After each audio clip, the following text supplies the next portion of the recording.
Proklamasi Kemerdekaan Indonesia pada 17 Agustus 1945 bukanlah sebuah akhir, melainkan awal dari sebuah perjuangan yang jauh lebih berat.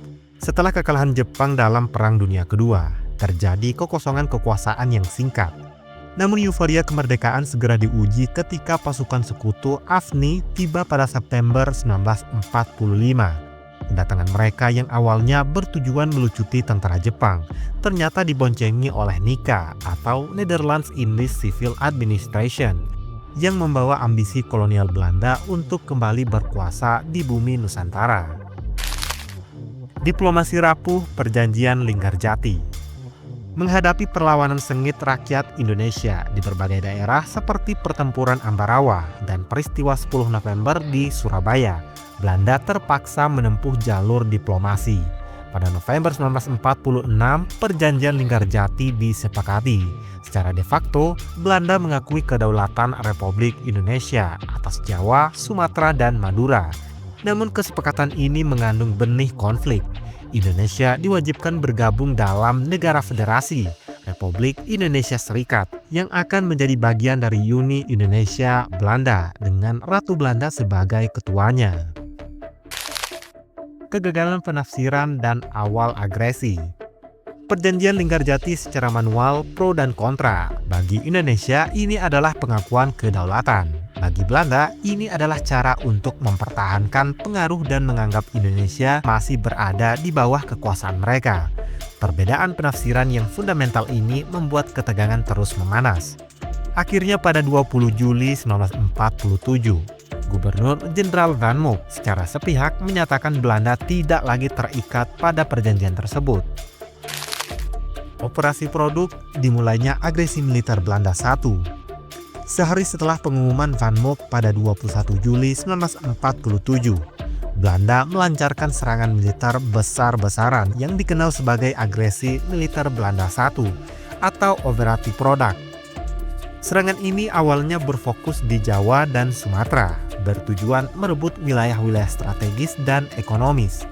Seiring meluasnya agresi, pasukan Belanda mulai merangsek ke wilayah Jawa Barat, mengarahkan pandangan mereka ke sebuah desa kecil namun vital, Rawagede.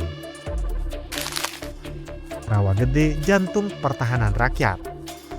Rawagede yang kini bernama Balongsari di Kerawang bukanlah sebuah desa biasa. Lokasinya yang sangat strategis dikelilingi oleh 3 kota penting yang menjadi basis kamp militer Belanda, Karawang, Cikampek, dan Rengas Dengklok. Lebih dari itu, Rawagede dikenal sebagai desa yang pro-proklamasi. Seluruh warganya memiliki loyalitas tanpa syarat terhadap Republik Indonesia. Faktor-faktor inilah yang menjadikannya lokasi ideal sebagai markas pertahanan bergerilya. Terbentuknya Markas Gabungan Pejuang, MGP. Menghadapi agresi Belanda, TNI, dan berbagai badan pejuang rakyat, termasuk Laskar Hizbullah dan Pesindo, Pemuda Sosialis Indonesia, mengadakan sebuah rapat. Mereka sepakat untuk beralih ke strategi perang gerilya dan menjadikan Rawagede sebagai pusat komando mereka. Markas ini kemudian dikenal sebagai Markas Gabungan Pejuang atau MGP, sebuah simbol persatuan dari berbagai elemen masyarakat yang bertekad mempertahankan kemerdekaan. Sosok sentral Kapten Lukas Kustario. Salah satu pemimpin utama MGP adalah sosok Kapten Lukas Kustario. Di usianya yang baru menginjak 27 tahun, ia adalah seorang pejuang yang pemberani, agresif, dan sangat efektif. Kapten Lukas sering memimpin pasukannya menyerang pos-pos dan konvoi Belanda, menyebabkan kerugian besar di pihak musuh. Keberanian dan kelihayannya dalam taktik sekali serang, 2 kali tembak, 3 kali hilang, membuatnya menjadi figur yang paling ditakuti sekaligus paling diburu oleh Belanda. Begundal Karawang dan Sumpah Setia Warga. Frustasi karena selalu gagal menangkap Lukas, Belanda menjulukinya Begundal Karawang dan mengeluarkan sayembara bernilai fantastis 10.000 gulden, atau apabila kita tukar dengan rupiah sekarang, maka itu bernilai hampir 94 juta rupiah bagi siapa saja yang bisa menangkapnya, hidup ataupun mati. Pamflet disebar dari udara, pengumuman disiarkan di radio. Namun, di tengah himpitan ekonomi perang, tidak ada satupun warga Rawagede yang tergiur. Loyalitas mereka terhadap Republik Indonesia dan Kapten Lukas Kustario jauh lebih kuat daripada iming-iming materi penjajah.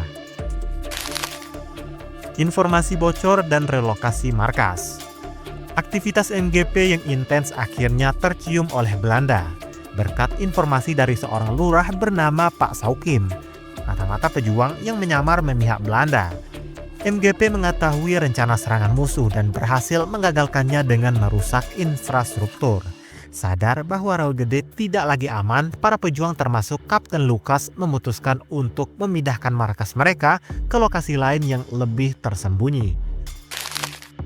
Kesalahan intelijen yang fatal.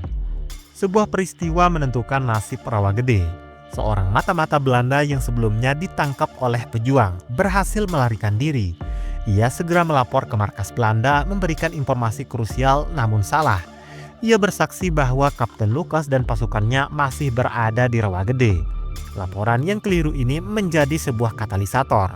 Belanda melihat ini sebagai kesempatan emas untuk menangkap Begundal Karawang dan mematahkan perlawanan di wilayah itu untuk selamanya. Malam menjelang tragedi, 8 Desember 1947. Belanda segera menyusun rencana penyerangan besar-besaran untuk tanggal 9 Desember.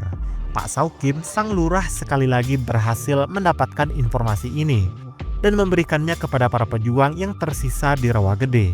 Sebagian pejuang memilih kembali ke rumah masing-masing, namun sebagian yang lain memutuskan untuk tetap berlindung di markas. Pada malam itu, hujan turun dengan sangat lebat. Mereka membuat perhitungan yang tragis. Belanda tidak mungkin nekat menyerang dalam cuaca separah ini. Pengepungan Fajar 9 Desember 1947. Perhitungan mereka ternyata salah besar. Pada pukul 4 pagi buta menjelang subuh, di tengah hujan yang masih mengguyur, ratusan tentara Belanda telah berhasil mengepung Rawagede dari 3 penjuru, timur, utara, dan selatan, menutup semua jalur pelarian.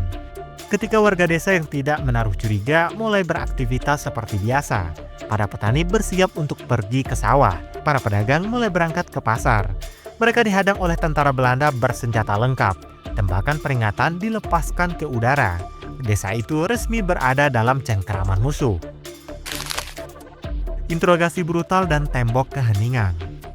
Tentara Belanda menyeret paksa semua warga, laki-laki dari remaja berusia 16 tahun hingga lansia, mengumpulkan mereka di sebuah lapangan. Rumah-rumah digeledah, namun Kapten Lukas tidak pernah ditemukan. Para pria itu ditodong dengan sebuah senjata laras panjang, dipaksa membentuk sebuah barisan. Pertanyaan yang sama diteriakkan berulang-ulang kali, di mana Kapten Lukas? Namun tidak ada satupun orang yang membuka mulut. Yang dihadapi pasukan Belanda bukan hanya sekelompok petani biasa, tapi sebuah tembok keheningan kolektif yang dilandasi sumpah setia kepada Republik Indonesia dan Kapten Lukas Kustario. Eksekusi massal harga sebuah kesetiaan. Frustasi karena tidak mendapatkan sebuah jawaban yang valid, komandan Belanda memberikan perintah eksekusi. Dalam jarak hanya 3 meter, satu persatu warga sipil itu ditembak mati. Setiap kali satu orang jatuh, pertanyaan pun kembali diulang. Dan setiap kali pula dijawab dengan kebisuan yang sama, yang kemudian dibalas dengan tembakan lagi. Dalam waktu singkat, lapangan itu telah menjadi ladang pembantaian. Puluhan warga tewas seketika, dieksekusi hanya karena memilih setia kepada Republik. Sungai Merah, puncak pembantaian Rawagede. Kekejian tidak berhenti sampai di situ. Tentara Belanda menyisir seluruh desa, memburu siapapun yang bersembunyi. Puluhan warga yang mencoba menyelamatkan diri dengan bersembunyi di sebuah sungai, dipanggil dengan janji palsu akan diberikan sebuah pengampunan. Ketika mereka yang ketakutan mulai menunjukkan diri, Belanda memberondong mereka dengan senapan mesin. Jerit teriakan mereka menggema. Mayat-mayat bergelimpangan dan air sungai Rawagede yang keruh berubah menjadi merah. Pada hari itu, 431 nyawa melayang, menjadi martir demi melindungi pejuang mereka dan mempertahankan kemerdekaan yang baru saja diraih.